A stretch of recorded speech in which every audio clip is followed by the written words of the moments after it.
This is... Wow! What a week. What a week.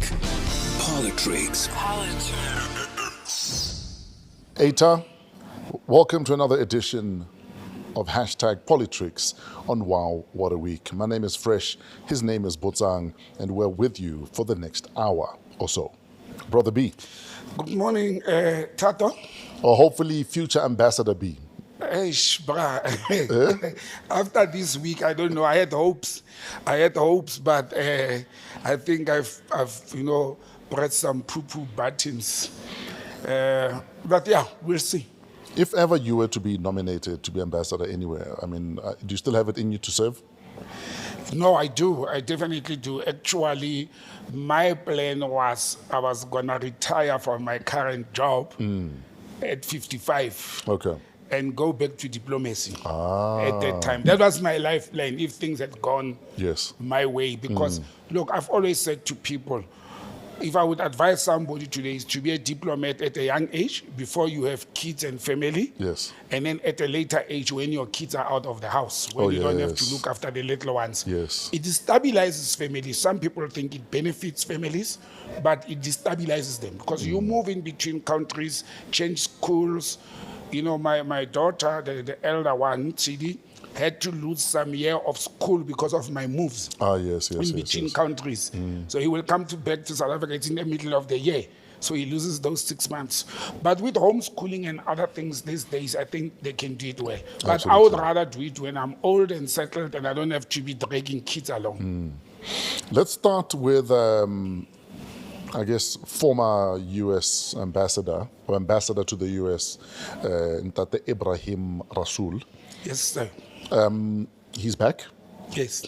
And despite the fact that President Ramaphosa had asked that, can it be as low-key as possible, he arrived to a hero's welcome at Cape Town International Airport. What are your thoughts on, one, his welcome committee, 2, the speech he made, and 3, should have even said anything? Well, I don't know, Trevor, is it me? Maybe I need headphones. Tato is speaking so soft today. I'm struggling to hear you. Is it okay? But that's fine. Yeah. Look, I don't know why did Ambassador Rasul elect to go and speak publicly about this whole thing. In defiance of the president orders, because for me it's defiance. But again, if there's a committee of people or fans or supporters who are, for example, deciding to give you a welcome hero, it is beyond your control and it's beyond the control of the president of the republic. You can't tell people that they must not go and welcome one of their own or their favorite. That's one element.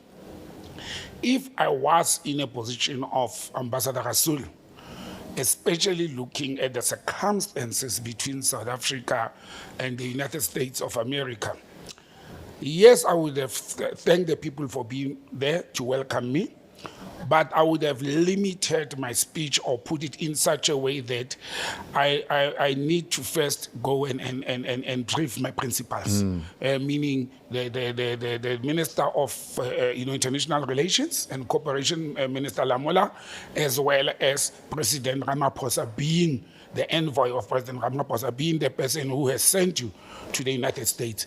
Then you will address the rallies after, or the public and what, but brief the principals first, because this could have been contained.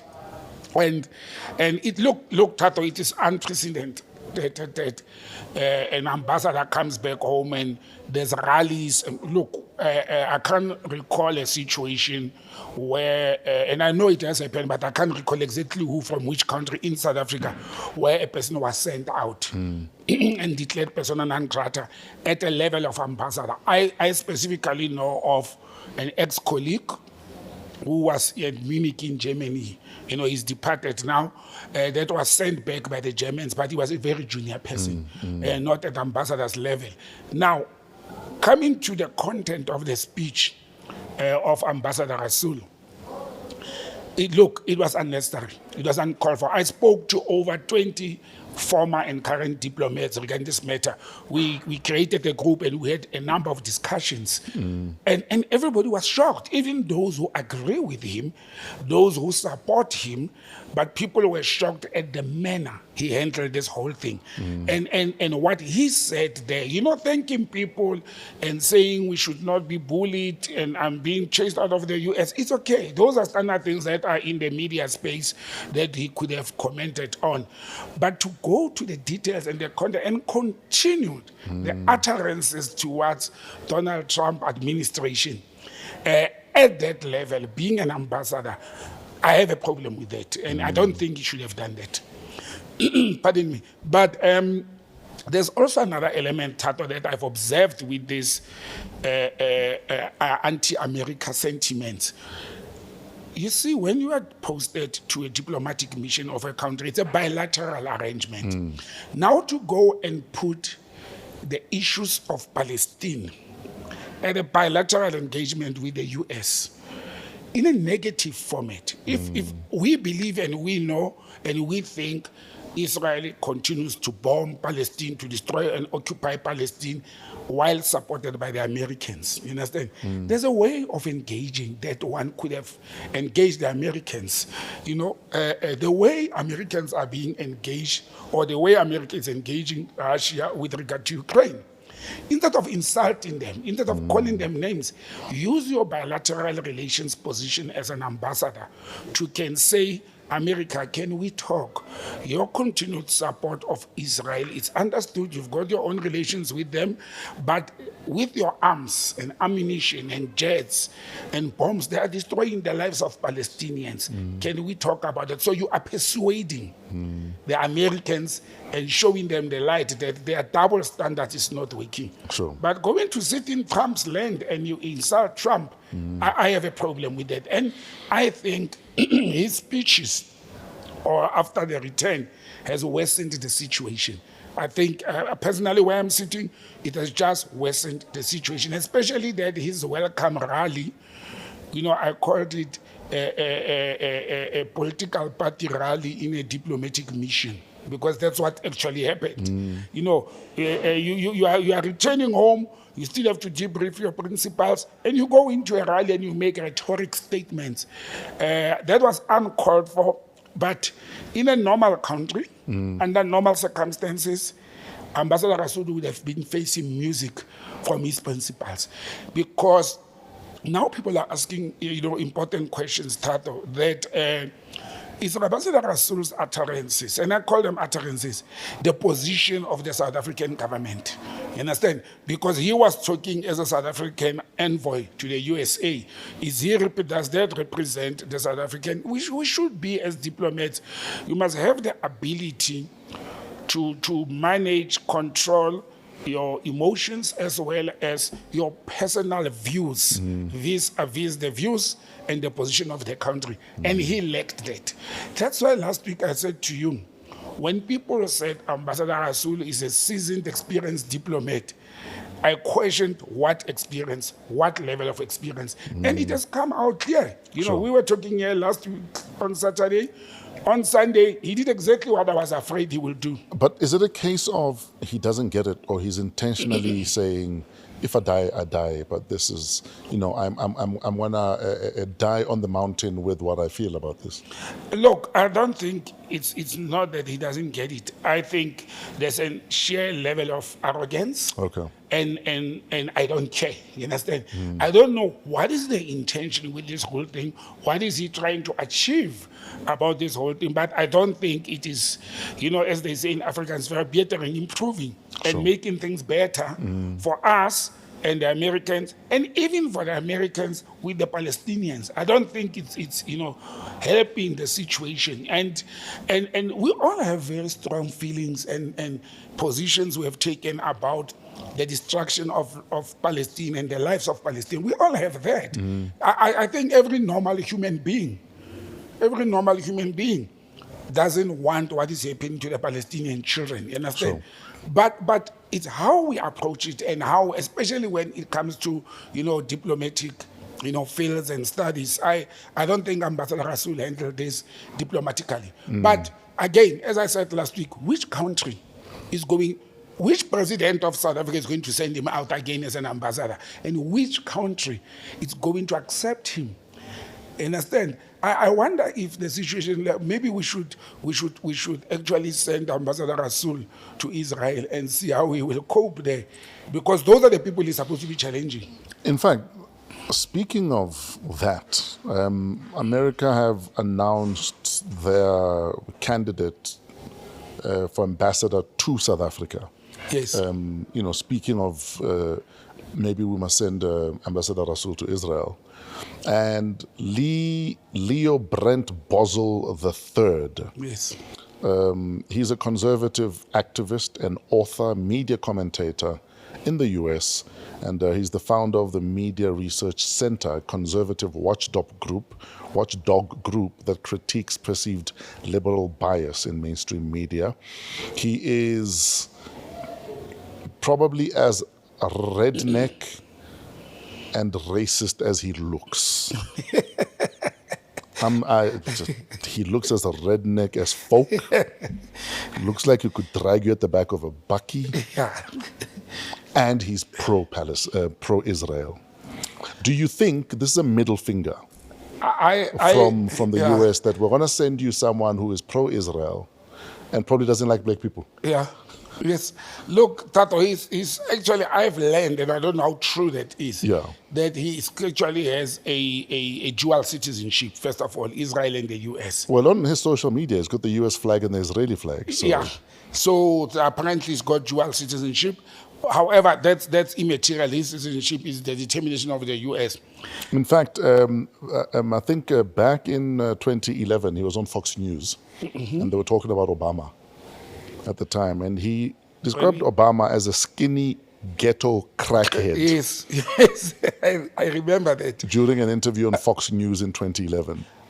So that's the level of person we are possibly going to have to deal with. Yeah, look, I've known him as a media commentator mostly. Yeah. I never imagined him being a diplomat or an ambassador. Well, you don't take people of that caliber and who talk like that to be ambassador, but maybe a better one. Maybe he will know where to draw the line when he comes here.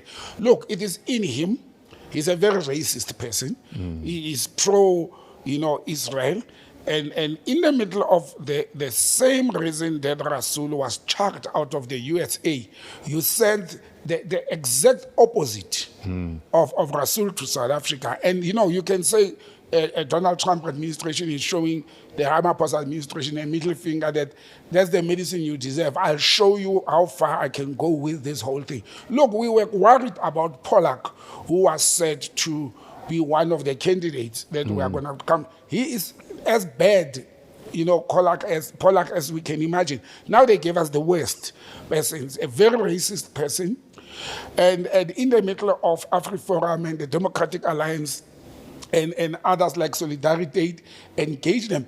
It shouldn't come as a surprise, Tato, that these people who have been living in South Africa under the ban of the old apartheid regime to go to the US may have actually even made comments, because it does when you lobby. I told you last week how Ambassador Rasul became an ambassador to the US under Barack Obama. Yes. And it was Obama who actually said, that man who treated me like this when I was there, who took care of me, I like his thinking, send him to, I don't mind having him under my administration as the ambassador.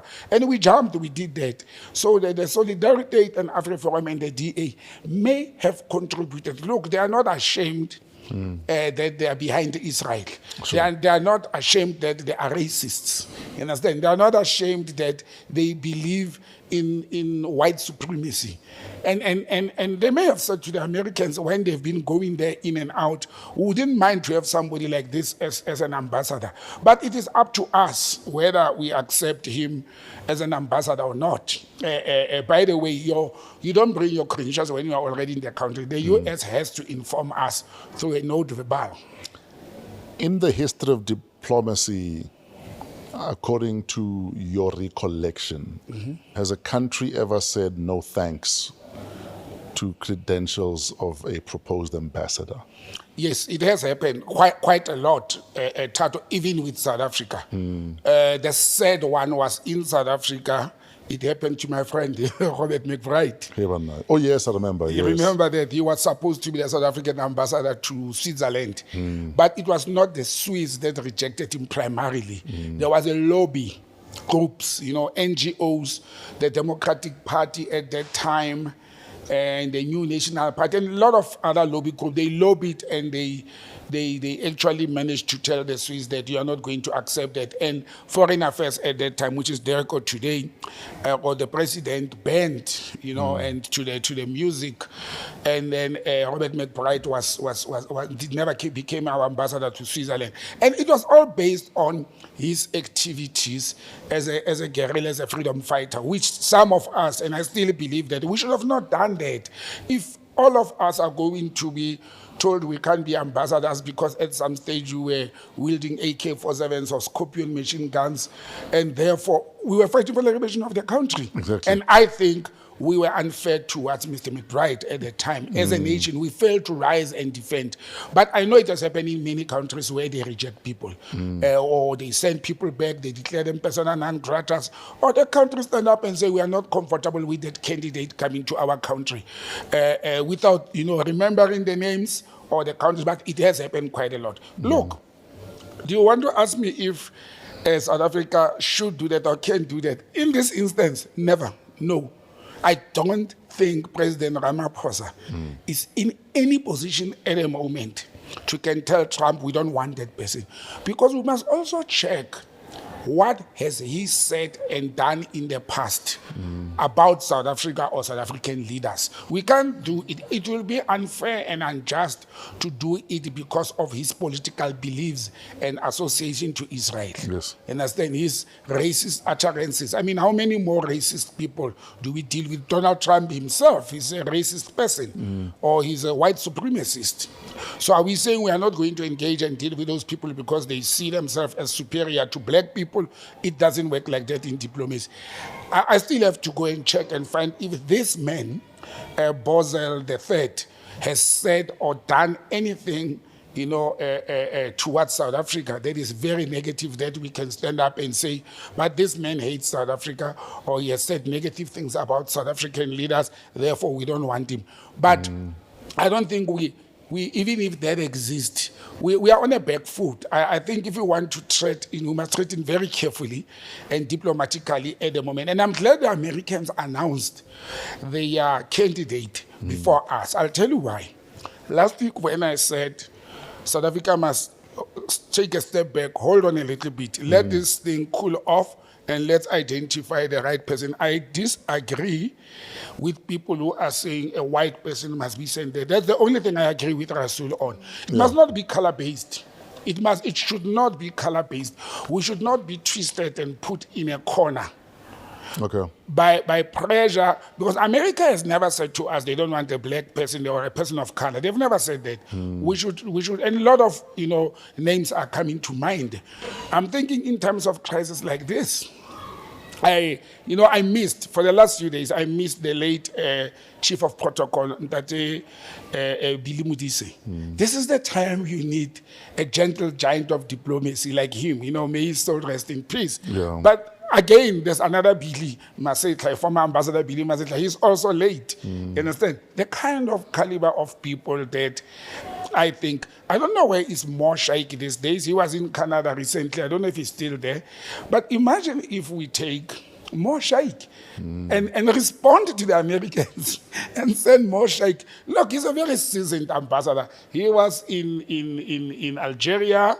He was in Canada, or he's still in Canada. I don't know if he's back. And imagine if we wake up and we say, in response of Botsang III, we'll send Moshek to the USA. I wonder what Trump is going to do. But Ambassador Moshek is a very seasoned diplomat. And I think South Africa has quite a number of people, especially in the diplomatic field. There's a gentleman who used to be our consul general in Chicago, in Los Angeles, actually, Mr. Cyril Ndaba. He's a career diplomat. He's out of the system now. He's actually the gentleman who took over for me in Kigali, in Rwanda. I was thinking of him. He's a very seasoned career diplomat. So there's quite a number of people that I think President Ramaphosa can look into, instead of being influenced to say we want to send a white person to the US. If I was in President Ramaphosa's position, I will actually not send a white person, because then we what are we saying if we do that? Are we saying white is supremacy, is good to lead us as a nation? We'll be responding to Trump's rhetorics as well. But is there any wrong in understanding that maybe we need to play this game in a certain way? So without necessarily compromising our positions globally, or when it comes to a policy, foreign policy. Mm-hmm. Sometimes you still need to play the game according to the rules of who you're on the field with. Yes. You know what I mean? Yeah. Because you're still trying to build here.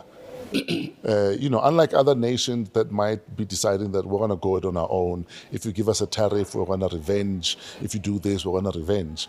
We are still we're willing to talk when you're ready. Yeah. And remember I said to you the other day that, but to what end? To what end? At what stage do we say, actually it's fine. You know where to find us when you're ready to talk. We will leave the door open and then carry on. Because at the rate things are happening, Botsang, looking at the sequence of events, there's no way AGOA will be renewed. There's no way. No. AGOA is going to be the final trump card, pardon the pun, that they're going to play. Yes. AGOA is going to be that final nail in the coffin. And hence I was saying to you, at what stage do we say, AGOA is going, guys? Let's get ready, or how do we mitigate against the job losses that will come with AGOA? Mm-hmm. How do we find other markets? How do we cultivate the current markets that we have? Look, it's a race against time. It's all about time at the moment. We are the losers in this battle, with the diplomatic battle with the US. We are going to be the losers at the end. But as you said, unfortunately, time is against us. Yeah. But a good planning nation would have seen heard Donald Trump's rhetorics towards his election campaign and started preparing for this. The fact that we failed, or we never thought he would really do it, but me and you, we spoke about it several times during the election campaign, that this man is coming, is going to do this whole thing. So intelligence forces, diplomatic forces, and politicians of the country should have come with a backup plan, and backup could have been also, are we going to put more funds in areas that will be affected by the withdrawal of AGOA? Are we going to look for alternative markets? Because the markets are there, guys. We should not think America is the second trading partner of South Africa. At some stage, they were the number one trading partner. China has overtaken them. We should look at other markets, the Arab, markets. We should look at the Asian markets. We should also even look at the African markets. Sure. Understand? Because Africa is growing bigger and bigger. And this whole things that we've been sending to America, Africa may be the market itself, but it's about time, Tato. It's time. At the moment, it should not be about race. It should be about somebody with a level-headed person who can go to the US and represent us. I've heard suggestion that President Ramaphosa must assemble a team of a fact-finding mission, firefighters who can go and fight the fire now. We know in the past years he used a person like his former security advisor, Mr. Sidney Mufumadi, to can attend to some of matters like this. Do I support? I don't think that will work. Find people in the diplomatic cycles, find people in the business cycle as well, because you can sign the business people as ambassadors. You understand? And who are seasoned, who are well vested in international trade and international affairs, and they can even assemble a team, but it should be a full diplomatic posting for those people. Yes. Let them go there and do the work and rebuild or rekindle the relationships with the US. You know what is the other thing that I was thinking? Have you seen how countries use the third country these days to can bring peace between, like you see Qatar has done with Rwanda and that thing. Trump has done between the war between Putin and Zelensky. You understand? The third person. It will also not harm us as a nation to can approach a third country that is Trump friendly and say, brothers or sisters, can you intervene? Can you go and intervene and talk so that we can. First, we must reduce the fire.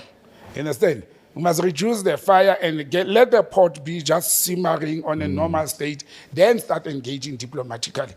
I think we must use the next 2 months, before we send a full ambassador to the US, and we must see if President Ramaphosa is going to, Trump is moving very fast. He fires Rasul in 1 week, he sends us a very radical person. So yeah, Tato, that's my view and opinion regarding this whole matter. Does it help that the new ambassador, Botsang III, could be walking into a country that has the embassy on the Laila Khalid Drive? Well, is their consulate in Santin. But look, Americans said they will shut down their office if we rename that street. I have heard that President Ramaphosa has approached the city of Johannesburg regarding specifically that matter Yes, this past week. Yeah, they had a discussion this past They had a week, discussion. yes. You see, Tato, I have a problem with that. Yes, Mr. Ramaphosa is being diplomatic, is trying to extinguish fires. That may be fires. Before this becomes fire, can we leave that? Yeah. I have a problem with the President of the Republic interfering. We have 3 tiers of government. There's a national government, there's a provincial, and there's a local government.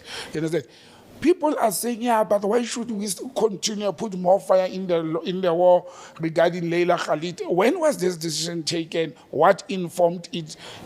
Do South Africans or people living around that area have a problem with it? Were there public consultations? The normal processes. It should be our problem, not the American problems. But also with respect, though, do the people generally know who she is? Do they understand the role she played? So, for instance, versus if we looked at liberation heroes from the continent alone, Yes. whom we might not have streets named after yet. Yeah. Would a Leila Khalid jump in the queue straight to Santon make sense? Or is it generally vele, we're going to poke the eagle in the eye? Look, like I said, it depends when was this decision taken. Was it before this drama with the Americans? Or was it now? If it's now, if this decision was taken now, it will be poking the eagle in the eye. It will actually be, you understand? And I'm not a person who gets excited in renaming streets and what against heroes, because they don't add value. To me, it's recognizing people by street names. How many streets are named after Sobukwe? For me, it's neither here nor there. But if it will worsen the situation and we think it will have a direct impact, if it was me, a man on the street, I will rename it and see where the Americans will move their consulate to. Understand? But this is we know that the Americans are against the Palestinians all over the world, or anything there. They even have an attitude towards the Islamic groups or movements. Even with visa renewals now, especially I think for students, they now look at your history. If you're pro-Palestinian, your visa might be revoked. Yes, they've actually announced. Yes, and then also for people coming into the US, they have every right to look into your phone. They can do like a shallow search to see generally what's on your phone. They can do a deep search. Obviously, the deep search is only allowed if there is genuine suspicion that you are a non-desirable person. But the fact that even at the airport now they can check your phone. And I'm told that for American citizens, you can refuse, but they'll let you into the country because you're home. You're home, yes. But if you are a visitor and they say they want to check your phone and you refuse, you must go back home. Yeah, look. It's getting to that stage now. It is. He signed, a decree in that regard. And I was thinking the other day, because I am pro-Palestine, and because the disinformation is, if you're pro-Palestine, you're pro-Hamas, therefore you are a bad person. It suits the narrative that if Botsang says free Palestine, therefore Botsang is pro-Hamas. And I'm unapologetic about feeling that what has happened to the people of Palestine is unjust, and that the United Nations have been toothless in that regard. The G8 have been toothless in that regard. Nothing has changed. There's a double standard that other nations are told about the sovereignty of certain people, but the Palestinians, because they're brown people, they must. For me, that's a massive problem. So I've got a US visa, and I'm supposed to visit my sister next year. But if my position on Palestine means I can't go to the US anymore, I don't want to go to the US anymore. It's fine.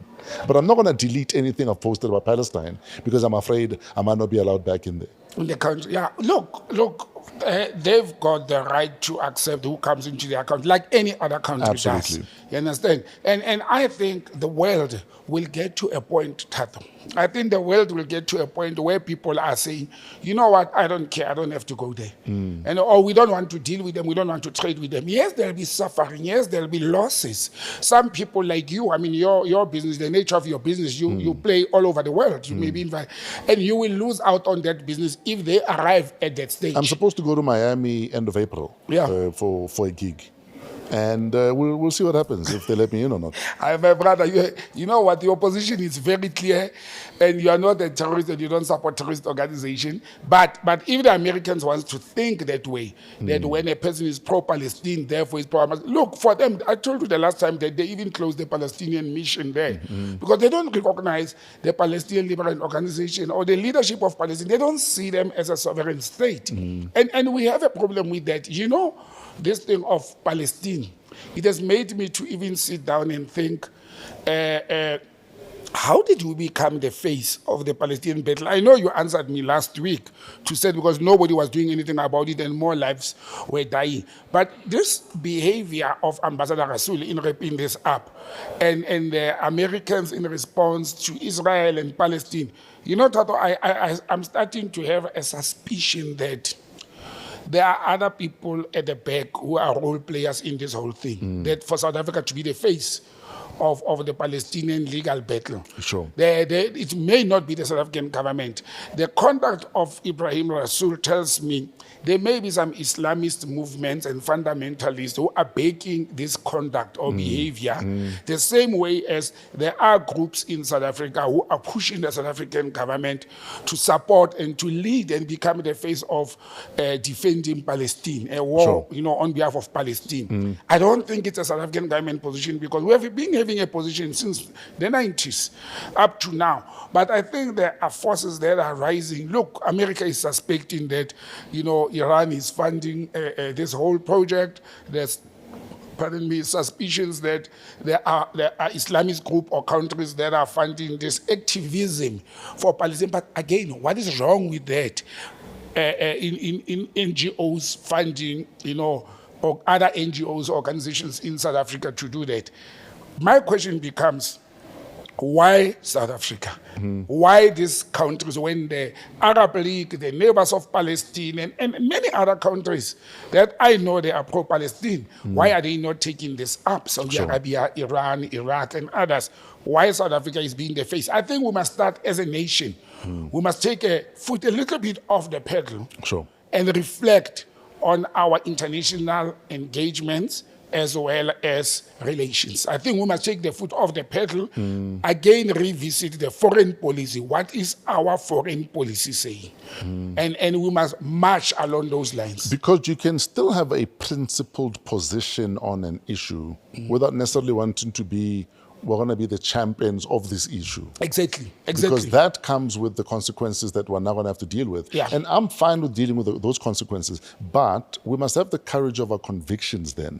Because to have this position, but you still want to go beg for talk to us. Yes. When we have taken when you take that position, you take the position understanding that these ones here might not talk to us. And you proceed assuming that the worst is going to happen. So let's prepare for the worst. And shout out to Namibia. Namibia on Wednesday announced that with immediate effect, all American visitors to the U.S. must now apply for a visa when they Namibia. Yes, they don't play marbles. You see, those are principled positions. Those are the positions we can implement. We can wake up and say, all Americans coming to South Africa, they need visas. You understand? And it is in line. We change our policy. We are not attacking them. We are not fighting. We are not using the Palestinian baiting to fight our own battles. And we focus on our own, because South Africans need visas to the US. Anyway. So we can say it's a reciprocity. Yeah, exactly. Exactly. In fact, just while we're at it, I mean, I know we don't have it on our list of things to talk about. Why did it take so long for President Ndaitwa to be inaugurated? I don't in know. Namibia? But I think it was because of the passing of Nujoma. The Nujoma. I think. I don't know. It was too long, but I think it was because she won the election last year. Yeah. And the inauguration is only now. Yeah, but a month ago, President Nujoma passed away, and I think that could be the reason. But even before Ntate Sam Nujoma passed away, she should have been inaugurated by then, surely. No, that way depends. But look at the Americans.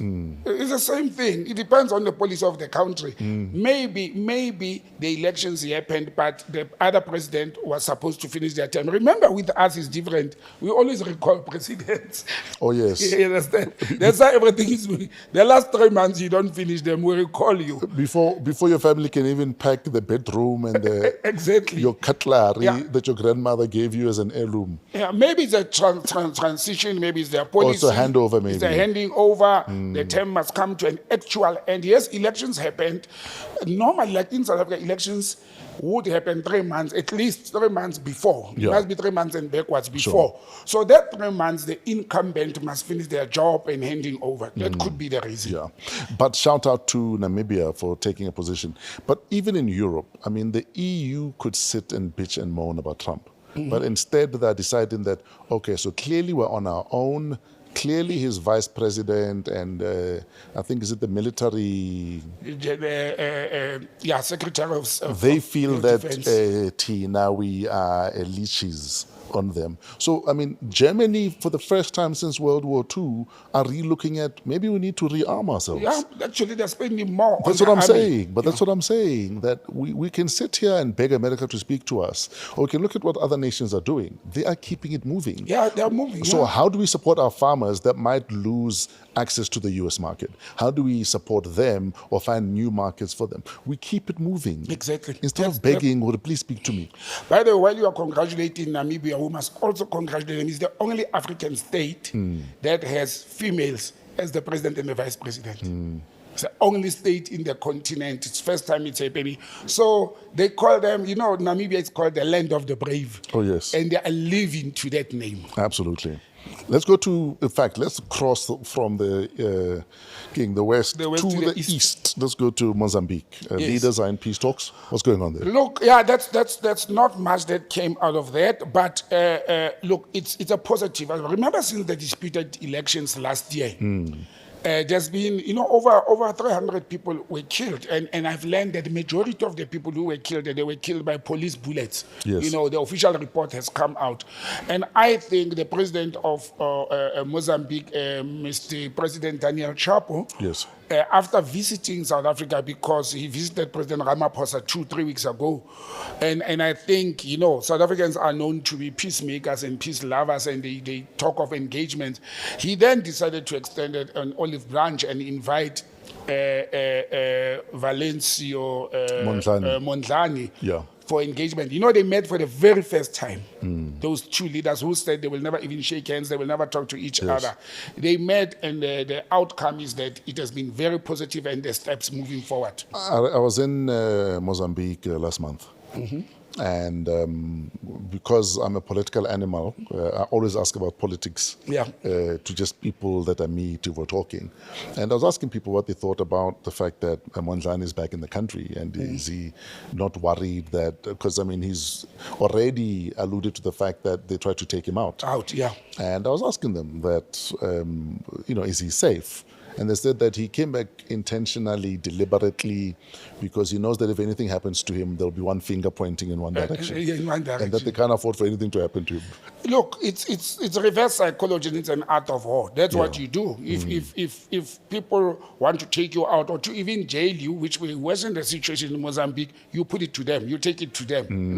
It's a pushback. I'm here, kill me or arrest me. Instead, him coming back, him being in the country has led them into the boardroom, which I've always advocated for peace between African leaders, because innocent people are dying outside. I just hope and pray that this is not a compromise situation whereby he'll be given a ministerial or a diplomatic post. Or prime minister. And then he neglects or ignores the people that he had rallied. You understand? They died for him. Oh, exactly. But you see, again, Tato, the other challenge is with democracy. People were saying these elections were not free and fair. International organizations were saying that. SADC was saying the same. Mozambicans themselves were saying this was not free and fair elections and Frelimo has robbed. And now that one person, a leader of one of the opposition in the name of Mr. Mondlane, goes and engage after people have lost lives, goes and engage, does it now mean Is he betraying the revolution? yeah, exactly. Or also, does it also mean the elections are now accepted, the results and the outcome? It's okay, we have accepted. That's what keeps political parties and leaders so long in power in African continent. Because even if they mess up, and even people complain and protest and say, you have messed up, they then go to the negotiating table after and they dangle a carrot or a piece of cheese in front of the opposition and everything subsides. You understand? And I have a problem with that's where democracy is failing the people. Because the people are not getting the benefit of that democracy or the democratic process of elections. I mean, if elections have been officially declared unfair, why wouldn't Frelimo or President Daniel Chapo and the other leaders of that country call for re-elections or recounting? Whatever would have brought peace. Now you are putting what do you call it, a plaster on top of the wound, because the Mozambicans are going to live with this wound until the next elections. I was going to say, I mean, if you've cried foul and then people have died in the name of getting justice for you and for themselves, what is your negotiation position that will also benefit them? Yeah. Because if you can negotiate at a level that everyone wins, including your electorate, including those that died for you, then maybe it makes sense. Yes. Primarily for peace. Let there be peace in the country and police stop killing people. Sure. Secondly, to say, but there was an unjust practice of the elections. How do we address that? Because that should be there peacefully. Because for me, that's what's most important here. Yeah, and not positions. That don't sweep what has happened already under the carpet. Exactly. How do we acknowledge what has happened, and how do we make sure it never ever happens again? And how do we make sure that the people that took to the street, risking life, limb, and livelihoods, understand that's why what we're we having must these observe talks? In the next few weeks with these negotiations and engagement going. We must observe what is at the table, what is Mondlane going to walk away with on behalf of the Mozambican people. I'm happy they're talking, though. It's good. It's a step in the right direction. Because whatever the compromise is, as long as it's in the interest of the people and it's not in the interest of how do we both benefit. Yes. It's more how do the people benefit. Then we're all winning. Exactly. Then we're all winning. ANC lobbying EFF and other parties for budget vote support. Is this an admission that the DA are not going to come to this party? Yes, they are this party of, and again, exactly what you just said. The ANC swallowed their pride. Their chief whip, Ntuli, Yes.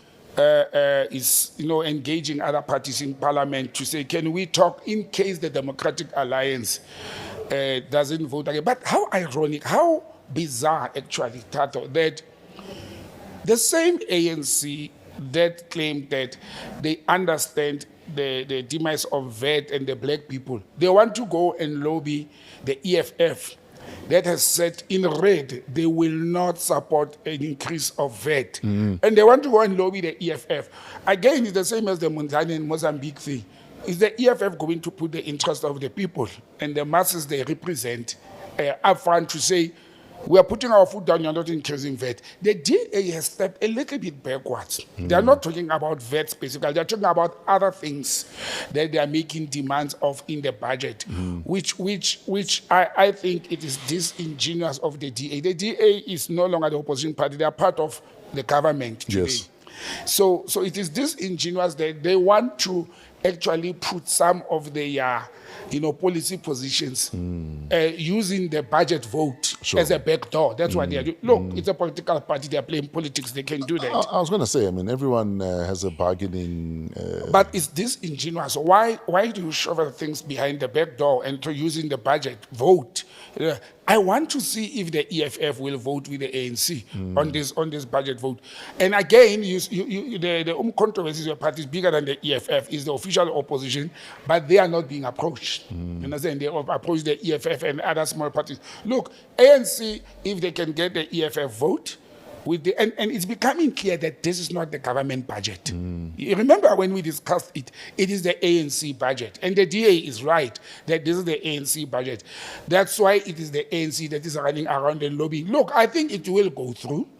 Why do they... Without the DA? Without the DA. Okay. It will, because if the EFF, look, ANC has 40% of MPs in there. If you add Patriotic Alliance and Inkatha Freedom Party, and then you go and you add one of the small parties there. The PAC, the EFF, the PAC is in the GNU. They said they will not support this, just like the DA. I know definitely that Patriotic Alliance will support. Gating has softened up towards President Ramaphosa. He believes that the GNU is the best thing that has happened for this country. And I think the Patriotic Alliance with their percentage, Inkatha Freedom Party, and we don't know, maybe the Good Party and others, they will support that. I mean, we're not fighting for a mere 1% here. There's bigger things in that budget. There's more into the VAT increase than a mere 1% that we are looking at. And if they agree to it now, remember, it is actually 2%. They are just moving the other 1% to the next financial year. They approve it now, so it is 2%. The next financial year starts 1st of April next year. No, it's half-half. Yes. So it's one. No. It's one now and one in future. That's my understanding. No, the 0.5. It's 0.5 now and 0.5 in future. It's 0.5 now, 0.5, I think. In next financial year, 1st of April. And then, and then if things improve, I think it's based on if things improve, yes, we won't... At the other 0.5. Yes. Well, they promised that when President Ramaphosa took over in 2018, didn't they promise that when VAT moved from 14 to 15%, if things improve, we will leave it there? Did they improve? Well, they got worse.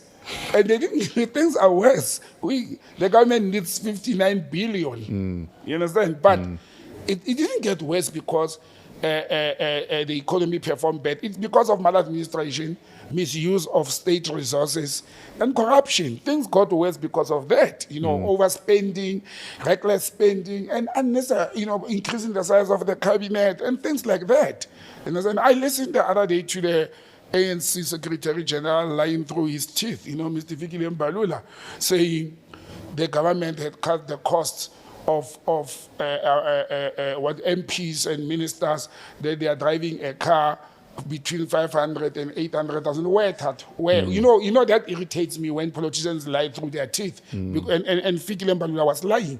Where do you buy an X5 for between 5 and 800,000? Where? They must tell us. I'll go and buy. They will donate one for the ministers. On Malibongwe, it's second hand. It has about 100,000 on the dial. And do they buy second hand? Exactly. You understand? I mean, even a standard BMW 3 Series or Mercedes-Benz C-Class is not 500,000. In fact, what's happening right now is a lot of entry-level models now are between 3 and 500. Yes. Just entry-level cars. Yes. Polo. It's wild. Wild. Understand? You buy a Polo, entry-level Polo, like 400,000, and Fikile goes in front of the television and says, yeah, they took our credit cards. Yes, but because they were misusing them, that didn't save us money. Credit cards was for convenience. But because they were misusing them, they still have that benefit, that money. The problem in South Africa is that ministerial handbook. Sure. That ministerial handbook is a serious problem. And I like how often they will hide behind the ministerial handbook as if nothing can be done to adjust the ministerial handbook. The problem is, it is the ministers, it is them. The ones eating from it. The ones eating from the ministerial handbook. That we're expecting to fix it. Now we're expecting them to change it. That's where the problem is. If this was a policy of, for example, the Public Service Commission, you understand? it will be a different story because professionals are sitting there determining. But it is them, it is the MPs who must vote. You know, for this bidding. And every MP aspires to be a minister or a deputy minister in future. So they're not going to go and change the ministerial handbook. I mean, you know, basic things, Tato. Why drive a car over R1 million? Why don't they drive their cars to work and then claim for kilometers like we do? You understand? You are Tato, you are driving yourself every day to the studio, to your gigs. The next thing you wake up, you become a deputy minister. You've got 2 bodyguards in Cape Town, 2 bodyguards in Gauteng. You've got blue lights. And all those, why? Why do they need that? If we voted for you, we have put you there. What are you afraid of? Why are you so scared of your own people? Yes. What are you afraid of? Yeah. And there's a challenge. That's where the money is going. People can say it's little money that goes to ministers. There's nothing called little money. And I've challenged people, you have mentioned it for the 3rd time here, that we spend 44 million rands on each minister per annum. Taking everything into consideration, I'm not talking salaries. Nobody has ever challenged me on that because it's the truth. The car, Cape Town, the house. Yes, I've heard some when you lived in Cape Town and you're a minister, you still stay in your house in Cape Town, but you must be provided a house in Gauteng. And then if you don't, the maintenance. If you live in your own house, there's still maintenance, upgrade of security, where a fire pool becomes a swimming pool, or vice versa. You know, it's things like that that creates a problem for us as a nation. That the elitists, the people who are supposed to be vanguards of the funds and the resources of this country, are the ones who are stealing them, who are eating out of that pot. In fact, 3 years ago, I think it was during lockdown, there's a minister who sent my girlfriend at the time massive bouquet of flowers. I wonder whose money was used for that. What if my own money was used to shell out my girl? Imagine. Your taxes, neighbor. Your taxes. Yes, he used to sell flowers. Imagine. That you can't afford or that you never sent yourself. We must go and check who at whose money were those flowers bought. Maybe I should squinch and send his wife flowers. What do you think? Don't what do they say? Don't reduce yourself. Don't be to that petty. level. Don't Yeah, be petty. Yes. Although Petty Labelle is one of my favorite singers. Let's move to the Gauteng Judge President and the directive he gave to the courts regarding mediation. Very, very interesting directive that came from Justin Mlambo, the Judge President of Gauteng. Look, sadly, this does not include labor and criminal matters. Sadly for me. But the labor matters already have, let me start there. Labor already has the CCMA, you know, which is actually the conciliation, the Commission for Conciliation, Mediation and Arbitration. Yes. Now, what Justice Mlambo is proposing, because of the backlog, the backlog, it's the court roll, it's 7 years behind. For example, if you go and you enroll a matter today on a civil matter, you are only talking about civil matters, you'll get the date of 2031. Yeah. 2031, that's where we are as a nation. And I don't know why are they reacting only now, because once there's a backlog of 2 years, the country, you know, did well with labor. They introduced the CCMA, which I don't think it helped the situation. The CCMA, it's a mess on its own. But it alleviated the situation because the backlog of a court roll at the labor court is 2 years because of the mediation and arbitration that is done by the CCMA. That's one element. But with the civil matters, and civil matters, for example, divorces and issues that Justice Mlambo says, it was scary. I saw one of his interviews during the week in response to that. He says 85% of matters that are on court roll, the court is you know, embedded with these whole things. 85% of them, they get settled on the morning of the hearing. Imagine. So people go and take matters to court. They don't want to mediate. They don't want to engage. They don't want to settle out of court. And on the day of the hearing, they reach an agreement outside. Then they sign a paper and they go to the judge and say, we want this matter to be removed from the roll. We have reached an agreement after waiting for 5, 6, 7 years. When someone else could have actually had that slot. That space. But you know why is this happening? People are eating. It's the law firms. You understand? The longer a matter takes, my first divorce case took 4 years. 4 years, and we settled. The same thing happened. A week before that, we settled. I actually didn't even go to court. My lawyer said, you don't have to come. We are just going to present your settlement agreement. After 4 years, we settled. It's lawyers. Remember, lawyers are business people. They must eat. You understand? They drag, and people are suffering during that time. People go into depression, people lose money, people get bankrupt because money goes to law firms. One of the questions that was posed to Justice Mlambo was, but at whose expense? Who's going to foot the bill for this mediation? It is obviously the litigants, the parties. Sure. You understand? It is the litigants that are going to, because if me and you we are in a dispute, for example, for a property, it's me and you who are going to be paying lawyers to mediate and to engage and to reach a settlement. And the longer we don't agree, the longer we take, the more the lawyers benefit.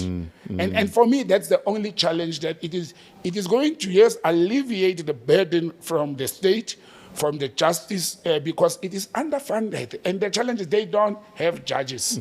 They don't have personnel.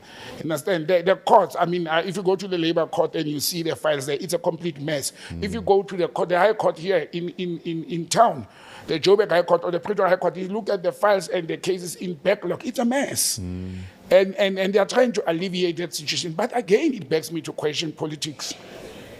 Why would a state not fund the justice process, the judiciary? Why are we having less judges when you have qualified people acting as judges? Why is the state not putting resources? And resources in this instance is money, because personnel is there, they just need to hire people. The Judicial Service Commission report, if you look at the Judicial Commission Service report on how to improve the laws of the country, how to improve the service, not the laws, it talks about we lack judges, we lack more magistrates, we lack more of court personnel that will aid the situation. And you ask yourself, why would Godongwana, the Minister of Finance, when they do this budget and planning, we have a bigger problem there that is causing a constitutional unjust towards the people of this country. Because it is a constitutional right to have access to the court. Now, if I have a civil matter... And swift justice. Yes. If I have a civil matter and I have to wait for 5, 6, 7 years to go to court, that is unjust.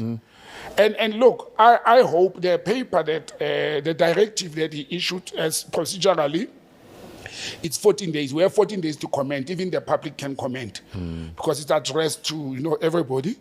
And then after 14 days, the plan is from the 14th of April, they'll go into a trial period until the 1st of January 2027. If it's approved and it's accepted.